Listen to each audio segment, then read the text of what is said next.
ഇന്നുണ്ടല്ലോ നമ്മൾ കുറച്ചധികം സാധനങ്ങൾ വാങ്ങാനായിട്ട് എറണാകുളത്ത് പോവാട്ടോ. അപ്പൊ ഞാൻ വിചാരിച്ചു ഈ വീഡിയോയില് എന്നെ പറ്റി പറയാന്ന്. ഞാനൊരു വർഷമായിട്ട് എന്റെ പഠിത്തം എല്ലാം കഴിഞ്ഞ് ഒരു ഫുൾ ടൈം ക്രാഫ്റ്റർ ആയിട്ട് വർക്ക് ചെയ്യുവാട്ടോ. ക്രാഫ്റ്റർ എന്ന് പറയുമ്പോ നമ്മുടെ ആനിവേഴ്സറിക്കും ബർത്ത്ഡേക്കൊക്കെ ഗിഫ്റ്റ് ഒക്കെ ചെയ്ത് നിങ്ങൾക്ക് ഏറ്റവും ഇഷ്ടമുള്ള ആളുകളുടെ അടുത്തേക്ക് എത്തിക്കില്ലേ, അതാട്ടോ ഞാൻ ചെയ്യുന്നത്. ഇന്ന് അതിന് വേണ്ടിയിട്ടുള്ള കുറേ സാധനങ്ങൾ വാങ്ങാനാണ് നമ്മൾ എറണാകുളം ബ്രോഡ്വേയിൽ എത്തിയിട്ടുള്ളത്. ഞാൻ ഈ ഒരു വർഷത്തിന്റെ കണക്ക് പറഞ്ഞെങ്കിലും ഞാനൊരു 3-4 വർഷമായിട്ട് ഇത് ചെയ്യുന്നുണ്ട് കേട്ടോ. പക്ഷേ അതെന്റെ പഠിത്തത്തിന്റെ കൂടെയാണെന്ന് മാത്രം. അതുകൊണ്ട് തന്നെ ഈ ബ്രോഡ്വേ ഒക്കെ എന്റെ ഒരു സ്ഥിരം സ്ഥലാട്ടോ. അങ്ങനെ നമുക്ക് വേണ്ട ഫ്രെയിംസും ചോക്ലേറ്റ്സും എല്ലാം നമ്മൾ വാങ്ങി നേരെ പോയത് ഈ ഒരു ഷോപ്പിലേക്കാട്ടോ. ഇവിടെ ചെന്ന് കഴിഞ്ഞാല് നമുക്ക് ഏത് വാങ്ങണം എന്ന് കൺഫ്യൂഷൻ ആവും.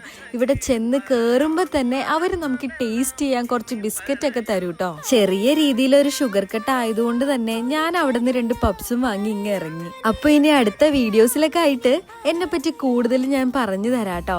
എന്നാലല്ലേ നിങ്ങൾക്ക് എന്നെ അറിയാൻ പറ്റുള്ളൂ. അപ്പൊ എന്റെ വീഡിയോസ് ഇഷ്ടമാണെങ്കിൽ ആരും സബ്സ്ക്രൈബ് ചെയ്യാതെ പോവല്ലേ. അങ്ങനെ എന്റെ ലിസ്റ്റിലുള്ള എല്ലാ സാധനങ്ങളും വാങ്ങി ഞങ്ങളിതാ വീട്ടിലേക്ക് പോവാട്ടോ. അപ്പൊ അടുത്ത വീഡിയോയിൽ കാണുന്നവരെ ഓക്കെ, ബൈ ഗായ്സ്.